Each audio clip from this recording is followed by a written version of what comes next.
नमस्कार, मी मंजिरी निवास चौगले. संचार टाइम्स न्यूजमध्ये आपले स्वागत आहे. भरकटलेली तरुणाई व आईबाप नाते कसे जोडावे?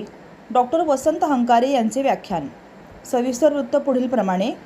मला आई पण नाही आणि मला बाप पण नाही. माझ्या आईने कधी मला कडेवर घेतलं नाही. माझ्या बापाने कधी मला घास भरवलं नाही.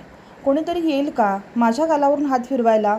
एका अनाथ मुलाने मांडलेली हे हृदयद्रावक व्यथा ऐकून उपस्थित असलेल्या प्रत्येकाच्या काळजाचे पाणी झाले.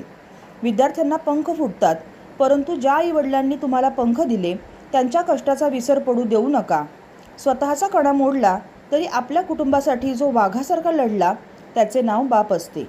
अशा शब्दात प्रसिद्ध व्याख्याते वसंत हंकारे यांनी य.रा. नाईक यांच्या 29व्या स्मृतिदिनाच्या यशवंत मंगल कार्यालय हुपरी येथील कार्यक्रमाच्या वेळी भावनिक आवाहन केले.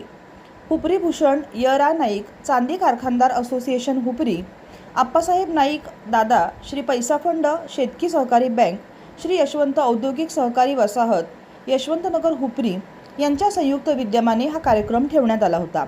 या प्रसंगी नगराध्यक्ष मंगलराव माळगे, अण्णासू भोजे, अर्चना तराळ, चंद्रशेखर नाईक, विलासराव नाईक, शिवाजी पाटील, राजकीय, सामाजिक, शिक्षक, शिक्षकेतर, विद्यार्थी, विद्यार्थिनी तसेच पालक मोठ्या संख्येने उपस्थित होते. यावेळी दिनकरराव ससे यांनी स्वागत, तर शिवराज नाईक यांनी प्रास्ताविक, तर संजय माने यांनी आभार मानले. संचार टाइम्ससाठी प्रतिनिधी अल्लाउद्दीन मुल्ला.